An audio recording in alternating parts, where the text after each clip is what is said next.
On New Year's Eve, Sarah gathered our daughter up to spend the evening with her first love to celebrate the coming of the new year. The three of them shared a festive dinner and posed for photos against the backdrop of exploding fireworks, which they promptly posted to social media. Their mutual friends liked the pictures and left enthusiastic comments, though one person noticed an absence and asked, "That's weird, why hasn't Mark said anything?" Usually Mark, that's me, would be blowing up her phone the second he saw a post like that. Sarah wasn't worried, though. She just waved it off and told them, "He'll call me soon." But midnight came and went, the calendar turned over, and she still hadn't received a single call from me. She couldn't help but wonder, finally asking herself why I wasn't calling to beg her to come home. What she didn't know was that I was already on a train, watching the city lights fade as I left town. From that moment on, no one would be urging her to come home ever again. The day I finally walked away just happened to be New Year's Day. Earlier that evening, Sarah had come down from the master bedroom on the second floor. She didn't even notice that I was packing my things right there in the living room. As she headed toward the door, she threw a comment over her shoulder. "I'm going to pick up Lily from the old house. We're going to spend New Year's Eve at David's place. Don't wait up for us for dinner." She spoke in that usual tone of hers, the one that sounded more like a manager giving orders than a wife talking to her husband. 2 years ago, I would have kicked up a massive fuss about it. I would have argued and pleaded. But this year, knowing that I was mere hours away from leaving for good, I felt a strange, profound sense of calm. I just said, "Okay." I didn't even look up from my suitcase or add anything else. Sarah actually paused for a second, looking a bit surprised by my lack of reaction, but she didn't probe any further. She just nodded and walked out. The sound of the front door closing wasn't loud, but the finality of the click made me pause for a moment. A week before this, I had seen a post on David's social media. He had bought a truckload of festive decorations for New Year's and posted a selfie in front of a window decked out in lights and streamers. It was captioned as yet another New Year full of anticipation. A lot of people liked the post, most of them Sarah's friends. One comment stood out. "Is Sarah spending New Year's with you again this year? She is so good to you." David didn't respond with words, just a cool, aloof emoji. Then I saw that Sarah had liked the post, too. I wasn't surprised by their interaction. After all, this wasn't the first New Year's Eve Sarah had spent with David. To be exact, this was the 3rd year in a row. But there wasn't much I could do about it, given that David is Sarah's first love. Even though Sarah and I went from being college sweethearts to a married couple, it's always the same old cliched story. Ever since David came back into the picture, Sarah has just been settling for me. In the past, I would have thrown a fit, asking if she was really choosing him over her husband again. But this year I didn't ask a single question. I just quietly bought a train ticket to go back to my hometown and left a signed divorce agreement on the coffee table. I guess this is really the end for Sarah and me. My ticket was for 7 in the evening. As I stood there, torn about whether or not to take the framed family photo from the mantel, I unexpectedly received a video call from Lily. Lily is my daughter with Sarah. She turned 5 this year. Maybe because she was raised primarily in the old house by her grandparents, both mother and daughter share a similar, cool, detached demeanor. When I answered the video call, a young face with eyes identical to Sarah's popped up. The car interior behind her was familiar, indicating Sarah had already picked her up. Lily frowned at me through the phone, asking, "Daddy, are you upset again?" "Upset?" I looked blankly at the image of Lily on the small screen. Before I could even respond, she continued her interrogation. "Is it because we're spending New Year's with David again? Like I've said before, David is lonely on New Year's. He's not like you. You always have someone." She rattled on, reciting lines she had clearly heard from adults. She said similar things 2 years ago when I first found out Sarah was taking Lily to be with David for the holiday. Back then, I had a huge fight with Sarah. Lily stood by her mom, both of them looking at me with reproach. "David is alone. He just wants some company for the holiday. Can't we just keep him company? I argued back then that if they were with David, I was the one who would be alone. I hardly got to see Lily since she was growing up in the old house. And I wanted a family reunion to welcome the new year, but they saw me as the unreasonable, crazy person. Lily would stare at me like a little adult, full of complaints. In the past, her words and those judgmental eyes would have hurt my heart. Now that pain felt no more significant than a mosquito bite. It was just a dull, insignificant itch. "Lily, I'm not upset," I said, and I meant it. "If you want, David can spend every New Year's Eve with you both." Lily's face looked taken aback, and then she pouted. "You're saying the opposite of what you mean again. You always do this. But then later you'll call us and beg us to come home." I opened my mouth to say something, but Lily had already passed the phone to Sarah. The camera swept over to her in the dim light of the car. Her face was clear and defined, thinly veiled with the coolness of winter. She gave the camera a slight sidelong glance, and there was a hint of chilliness in her eyes. I swallowed the words I was going to say. Sarah drove, her voice indifferent. "Anything else?" she asked. That familiar tone. There were so many things I had wanted to say to her before, arguments I wanted to win, feelings I wanted to express. But now I just shook my head. "No." Sarah seemed momentarily stunned. She looked like she wanted to look at me longer, but the traffic light turned green, and the car moved forward. I hung up the phone. In the end, I didn't take that family photo. After packing up all my stuff, I casually left the house keys on the table in the entryway. I'd been in this city for 6 years, and in the end, everything I truly owned fit into one 26-inch suitcase. The winter air outside was biting, and the taxi window had a thin layer of fog on it. The driver, taking advantage of a break in traffic, chatted with me. He asked if I was heading home. "Why did you get such a late ticket?" he joked, saying if my home was far, I might miss out on the New Year's dinner. I pretended it was half true, saying I couldn't snag an earlier one. But it wasn't true. Initially, I had planned for Sarah, Lily, and I to drive back to my place together this year. Since marrying Sarah, I hadn't visited my home in 6 years. At first, it was because Lily was too young, so travel wasn't easy. When Lily turned 3, Sarah took her to visit David for 2 consecutive years. I thought Sarah would remember this year, but David's post reminded me that Sarah had forgotten again. So, I didn't expect much and bought a ticket myself. I bought it kind of late, so I ended up with a ticket for this evening. The driver dropped me off at the train station at exactly 6:30. I grabbed my suitcase, went through the ticket check, and got on the train. The city's lights had already turned on. Along the edge of the river, fireworks were launching into the sky. They were beautiful.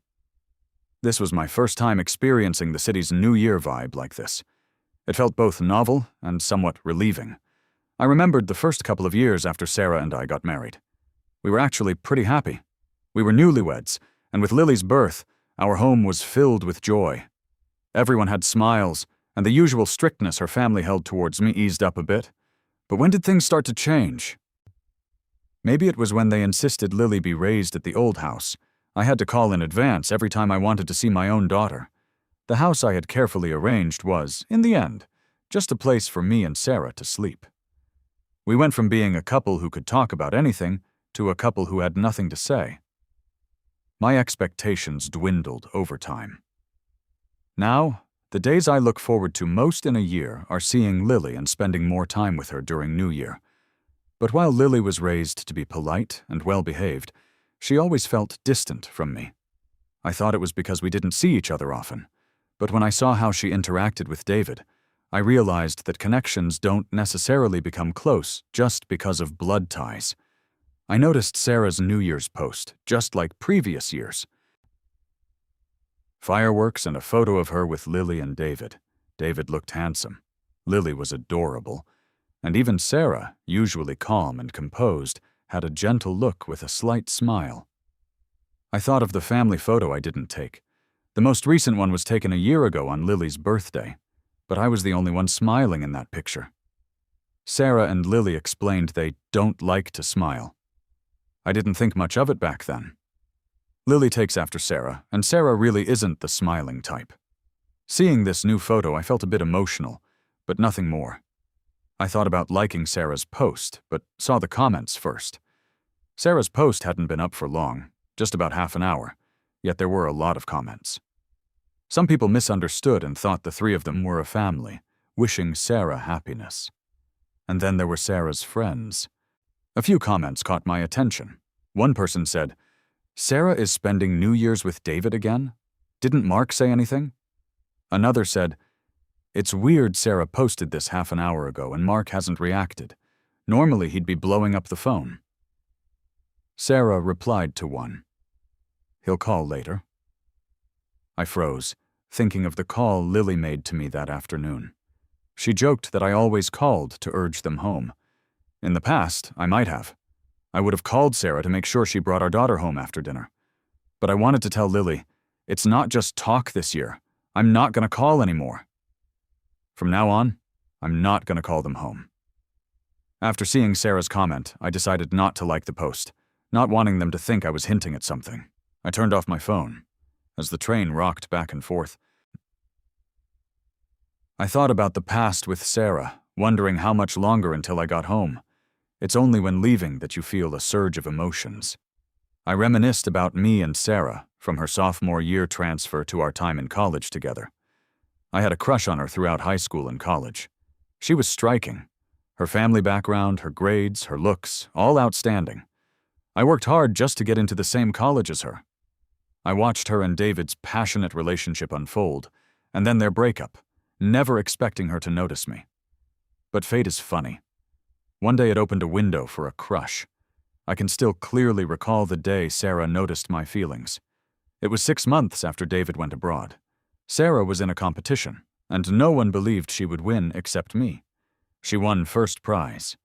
In the afterglow of cheers and celebrations, Sarah walked towards me. "Mark?" she asked. "Yes," I said. Sarah said, "I heard you were the first to bet on me winning." She had just won the award, all her confidence showing brightly. I couldn't look her in the eye, muttering, "I just believed in you." Sarah chuckled. "I've seen you several times. Aren't you always at these events?" I was stunned. I had watched Sarah at many such events, but I never dared get too close. I always stayed hidden in the crowd, just another cheering spectator. I thought I hit it well. Apparently not. I looked at Sarah, breathing lightly, too nervous to speak. Sarah didn't say anything either, just looking at me with bright eyes and a smile that made my heartbeat skip. David had chosen to study abroad for his future. Sarah was so heartbroken it landed her in the hospital. Everyone thought Sarah would be down in the dumps after her heartbreak, but nobody expected that 6 months later she'd be with someone as unknown as me, and we'd go from campus to wedding bells.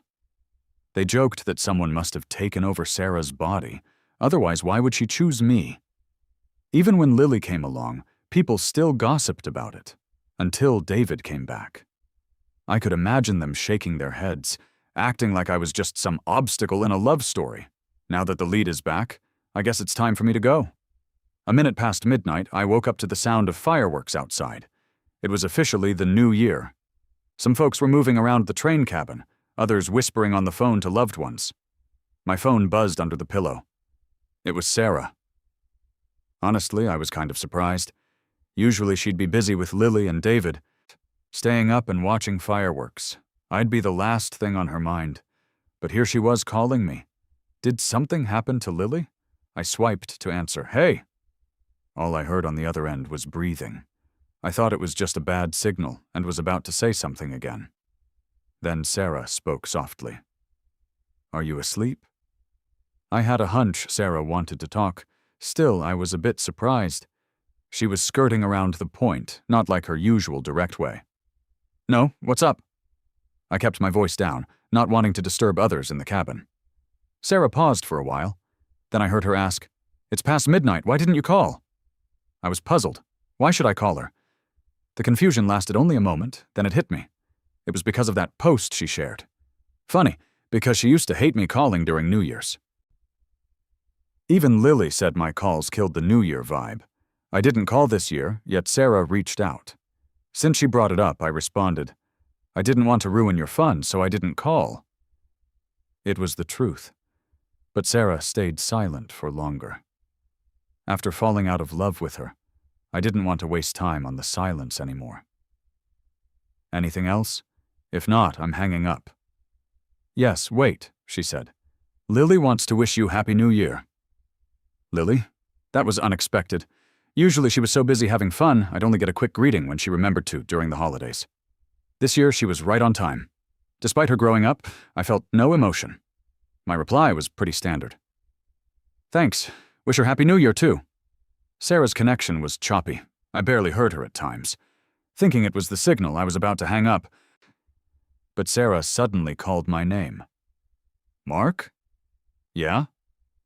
"After visiting the family, can Lily and I take you to the amusement park?" An amusement park.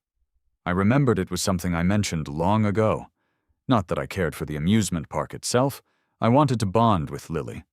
But Sarah was always busy, and Lily thought the amusement park was too childish. Plans were postponed endlessly, until I saw a post from David's account.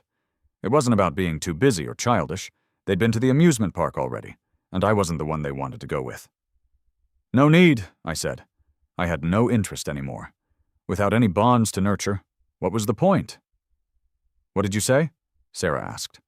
The train passed through a tunnel, so she probably didn't catch my words. I was about to repeat myself when I heard a deep male voice in the background. "Sarah." "Come on. Lily wants us to set off fireworks." His voice got closer. It was David.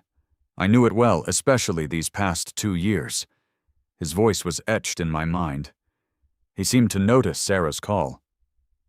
"Are you on the phone? Is it Mark? Did he call asking you to come home?" "Yeah," Sarah lied. "But it's late. You should get home soon or Mark will worry." But David paused. I could imagine his concerned look paired with kind eyes. Lily also said she wanted my special scrambled eggs in the morning." Sarah must have covered the phone speaker because David's voice faded. I wasn't up for eavesdropping, so I just hung up. Talking wouldn't change anything. By tomorrow, Sarah would realize I was gone. Then she'd understand. I was curious, though. How would she react to my leaving? Shrug it off? Or think I should have done it sooner? Steve's interruption in Sarah and Mark's call annoyed Sarah a lot. He didn't realize she'd been waiting for Mark to call all night. Because every year around this time, if she and Lily weren't home, Mark would keep calling and video chatting, urging her to finish dinner with David and take Lily home.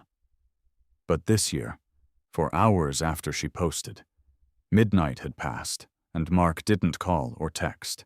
That wasn't like him. From the moment she posted, something felt off. And with each minute, it got more unsettling. At just past midnight, she finally found an excuse to call Mark and wish him a Happy New Year. But a few words in, David interrupted the call. She was a bit annoyed inside, but didn't show it on her face. David asked Sarah what was up.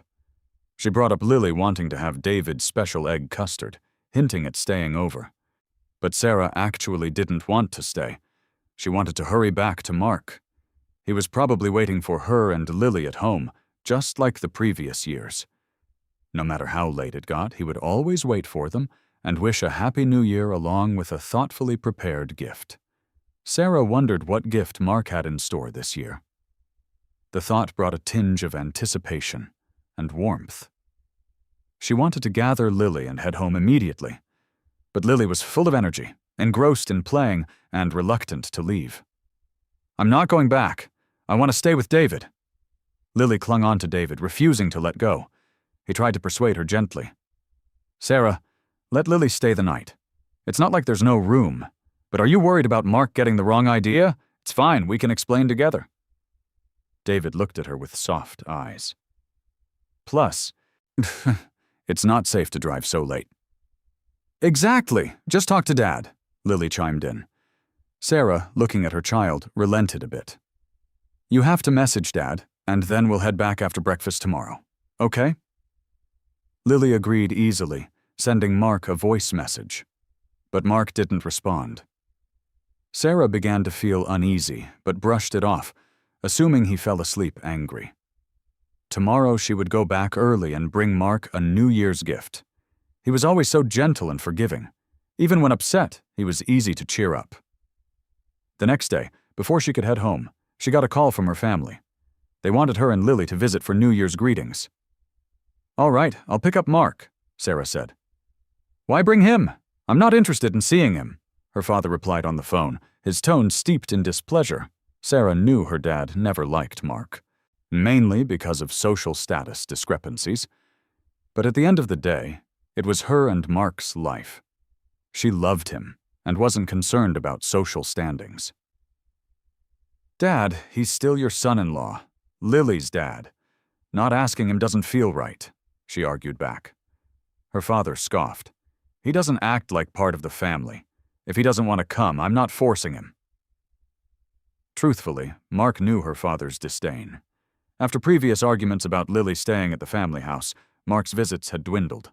Even for Lily's sake, if Mark went, it was clear he wasn't welcomed warmly.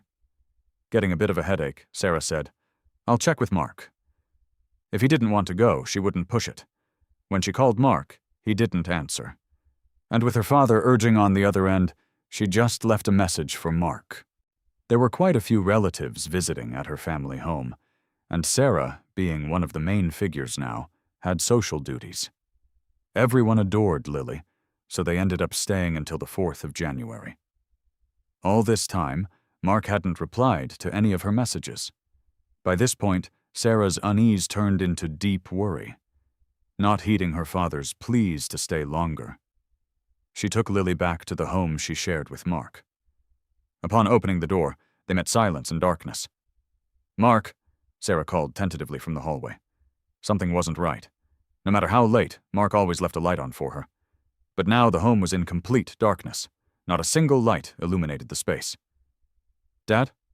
Lily wandered towards the main bedroom, finding no one there. She stood bewildered at the top of the stairs.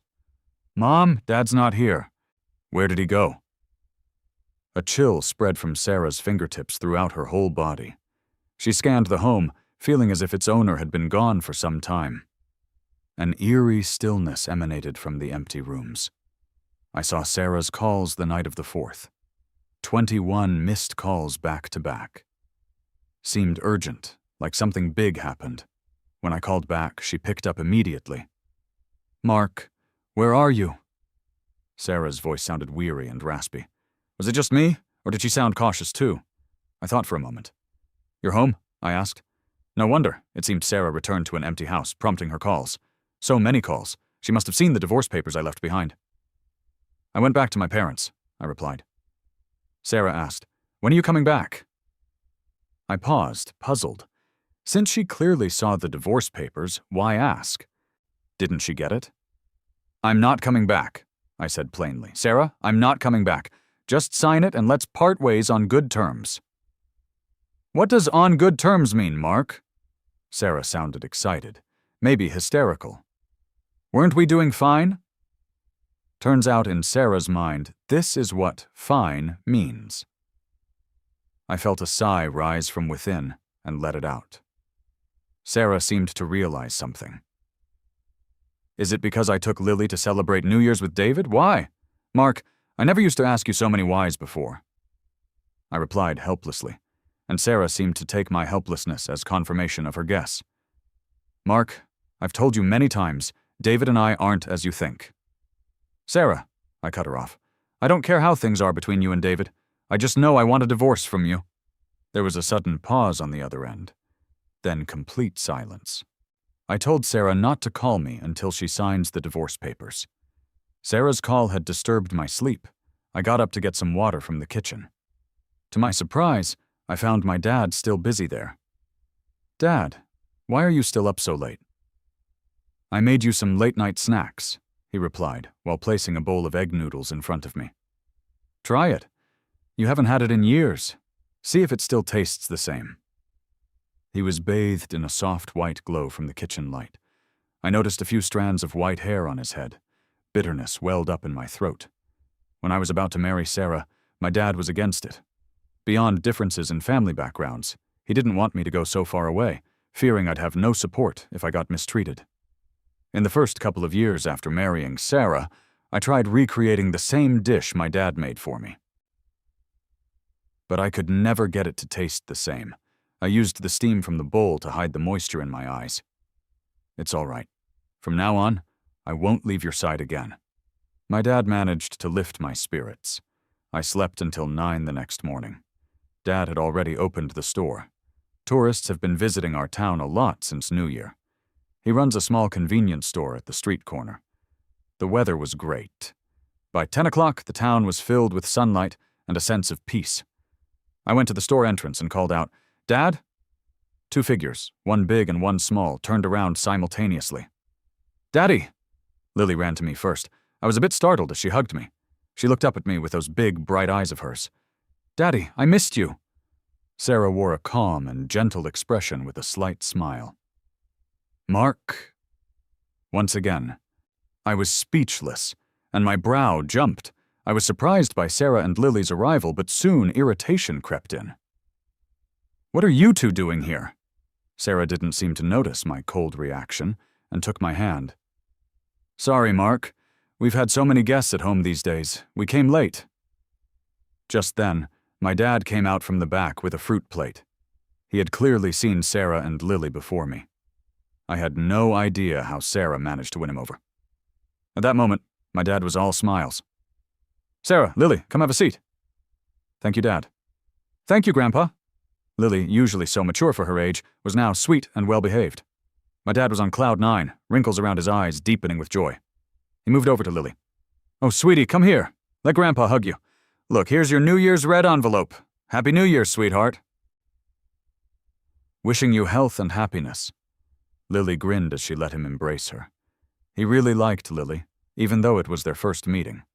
His smile was genuine and infectious. This was the happiest I'd seen my dad since I returned home. I knew why Sarah was here. After last night's call, she drove over with Lily. She thought I was upset and had returned to my hometown hoping this would calm me down. But it only made me more agitated. "Sarah," I tried to keep my cool, thinking I had made things clear last night. But Sarah interrupted me. "Mark, I drove for 5 hours. I'm exhausted." Her pretty brows knitted lightly, her whole demeanor one of weariness. My dad heard and quickly chimed in, telling me to get Sarah and Lily home to rest. I could see through Sarah's act.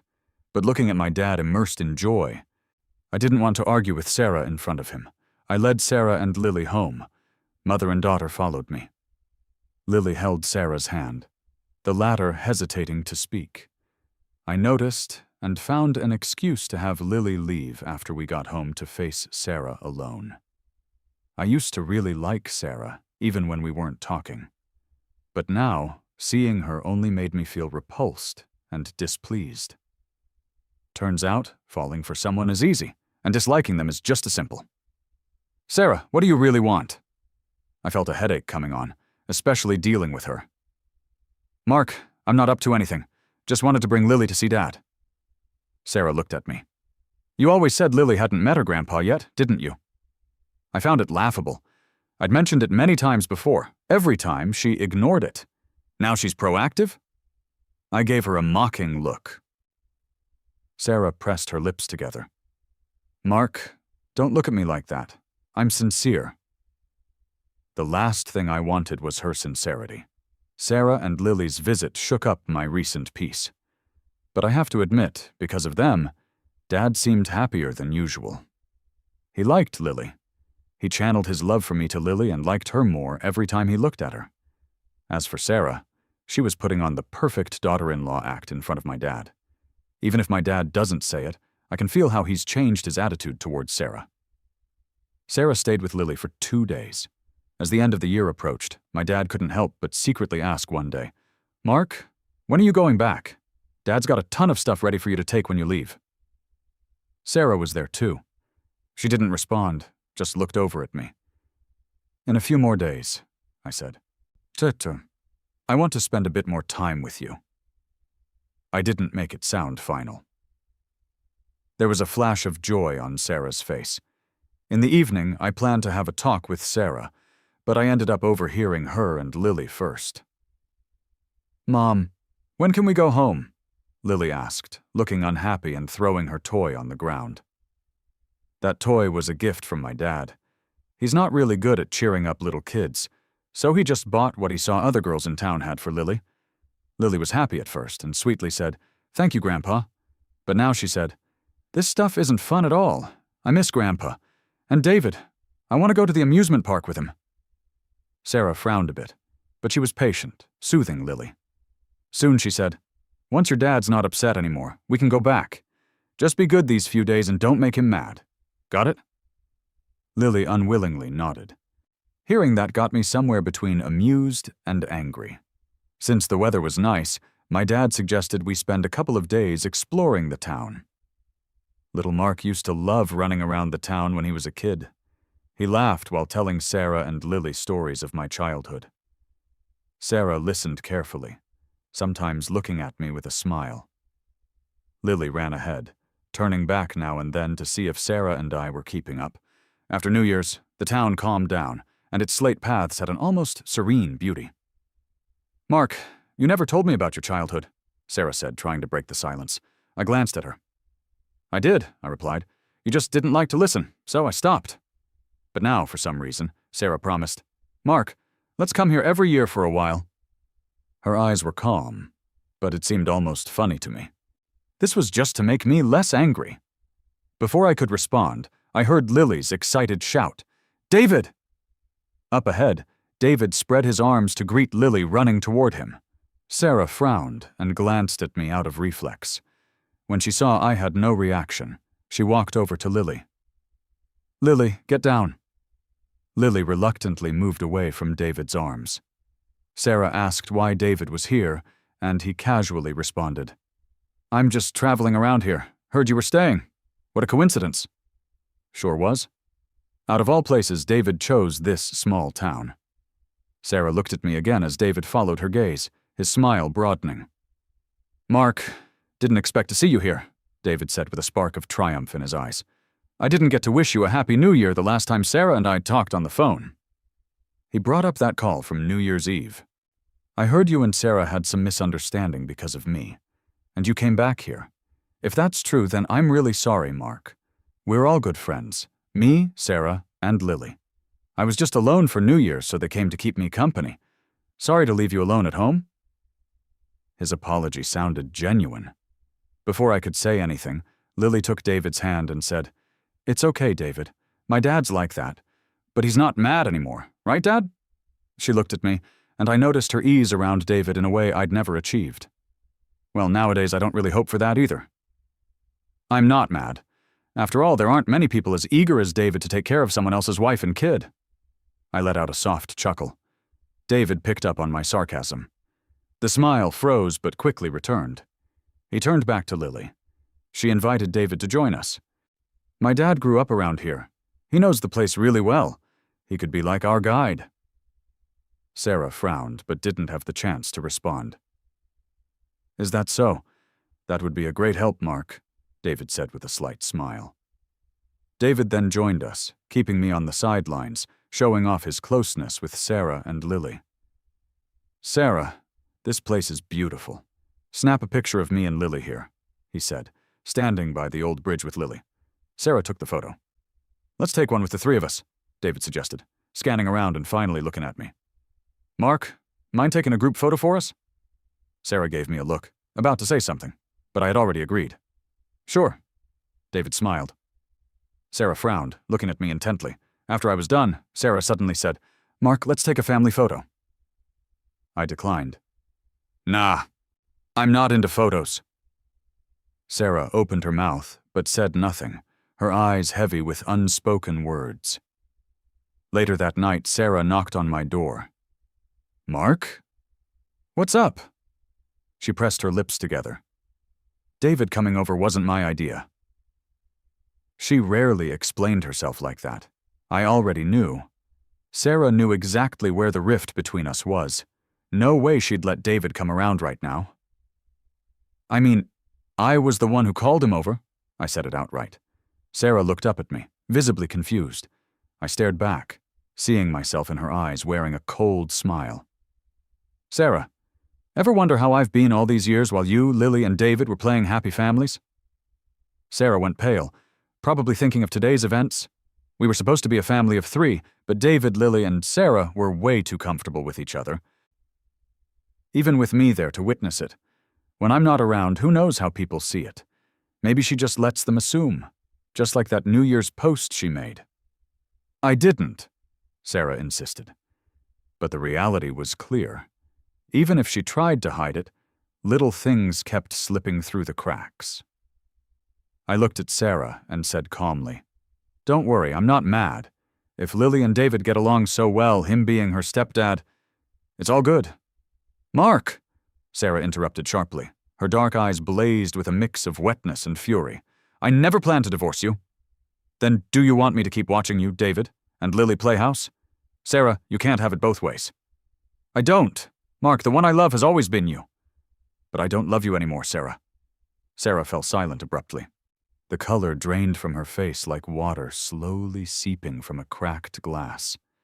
I clearly saw the broken and wet gleam in her eyes. Might as well spell it out. "Sarah, I don't love you anymore."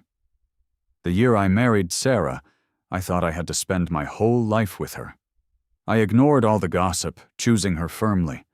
But I forgot some paths are hard to walk alone. I married Sarah feeling her indulgence and love now and then, but it wasn't consistent. I felt more like Charity, a bit more when she felt like it, nothing at all when she didn't. I fooled myself for way too long. "What about Lily?" Sarah asked, her eyes filled with sadness. "She's our kid. Are you going to leave her too?" I stayed silent. "Lily isn't my child. She's yours. And I think she might prefer David as her dad over me." Sarah wouldn't believe it. That night she left, lost and broken. The next day, Lily wanted to visit the other side of town. I didn't go with them. "Go ahead." As soon as I said it, Lily bounced excitedly toward David waiting at the door. "David, Dad's not coming, but we're going to have fun." Sarah watched Lily and David together, their interaction painfully sharp for the first time. She followed them out. I thought it would be like always, me not included, the 3 of them having fun. But an hour later, Sarah came back with Lily, who was crying uncontrollably. David was nowhere to be found. "Mommy's mean," Lily sobbed, her nose red and her little face flushed. Sarah's face was stormy. It was the first time I saw them fight. It was surprising. "What happened?" I asked Sarah. No answer. I asked Lily. Instead of answering, she pushed my hand away. "I don't want you." "Lily," Sarah scolded sharply. I was confused. A few minutes later, I got the story. Sarah and Lily were out with David having a good time until David offered Sarah a taste of his new onion cake, already bitten into. Sarah didn't take it well, shoving it away disgustedly. "You're gross." David lost his balance, his face falling at her words. "Sarah?" Lily rushed to help David. "Mom, what's wrong? Why'd you push David?" Sarah realized David was overstepping boundaries and tried to hide her disgust, but she told David firmly to stay away from their family, saying he was a nuisance. David looked shocked. Lily protested loudly. "Mom, what are you talking about? David doesn't bother us at all. We always have fun together." Everything they'd ever said about getting along turned into a knife stabbing Sarah's heart. Her hands clenched, a dark shadow engulfing her. "Oh, I see," I sighed. Seeing Lily crying, I softened a bit. "Lily, don't cry. Don't pretend to care. If you hadn't come back, this wouldn't have happened." That wasn't what I expected. Lily was unusually distant today. Her eyes flared with blame and resentment, a look I knew all too well. But I was innocent this time. I hadn't done anything. Sarah, though, was already upset with Lily for being disrespectful to me. Twice now. "Lily, what are you saying?" "Honestly, we were doing just fine without you. You left me at Grandpa's when I was a kid. You never really did your job as a dad. I like David. I don't like you," Lily yelled at me, feeling wronged. I was caught off guard, didn't know how to react for a moment. Sarah was already holding on to Lily tightly. "Who taught you to say this?" Lily stayed silent, pouting with teary eyes. I felt a wave of numbing exhaustion, but then a strange sense of relief hit me. If that's the case, then good. I knelt down to meet Lily's gaze. In that look, I held all my feelings for her, Yet, in the end, I only said one thing. Actually, I don't really like you either. Lily froze, staring at me blankly. I smiled at her. So, let's not meet again. Mark, Sarah's voice trembled. I told her, Sarah, you can leave now. Sarah had thought taking Lily would be a way to keep me, but in the end, she became the final step to end our relationship. Years ago, Sarah had agreed to take Lily to the old home. I wonder if she ever thought this decision would become the knife between us. I hold no guilt towards Sarah or Lily. If anything, they betrayed me. But now I've broken free. The day Sarah took Lily away, the 8th of January, my dad didn't know about what happened with Sarah and me. He was always kind to her and Lily, telling them to come visit whenever possible. Sarah gave me a look, hiding the bitterness in her smile. Okay. Lily sat in the back seat. The car window blocked her figure and face. She was still mad, maybe waiting for me to coax her. But I didn't care anymore. I told Sarah to make sure and sign the divorce papers. This is the last thing I'm asking you to do. Don't let me down. Sarah stayed silent, her eyes quietly turning red. Mark, I can't take you away, can I? No. A month later, I divorced Sarah without a hitch. Half a year later, my dad learned about it. He was shocked and asked why I didn't tell him what I'd been through. Simply said I didn't love her anymore. Though my dad sighed in regret, with time he stopped mentioning it. Why he didn't say anything was because every winter and summer break, Sarah brought Lily to see him, although during those times I was never around. For some reason, I heard after Sarah and I divorced, she went back to the old home, had a huge argument with her father, and lived there. Then she took Lily with her. I thought she'd marry David, but she didn't. David went abroad again. For some reason, Sarah deleted all her posts with David and Lily celebrating New Year's and used an old picture of us together as the background. Lots of people noticed and messaged me to tease, their tone no different from when they used to flatter David and Sarah celebrating New Year. When the messages piled up, it got a bit annoying, so I pinned a divorce notice. Do not disturb. Divorced. Everyone was stunned, except for a few who had some idea. As for Lily, at first she didn't know Sarah and I were divorced. When she returned to Sarah's side, she asked about me. Where's Dad? Why isn't he back yet? Sarah would initially stay silent, but Lily kept asking.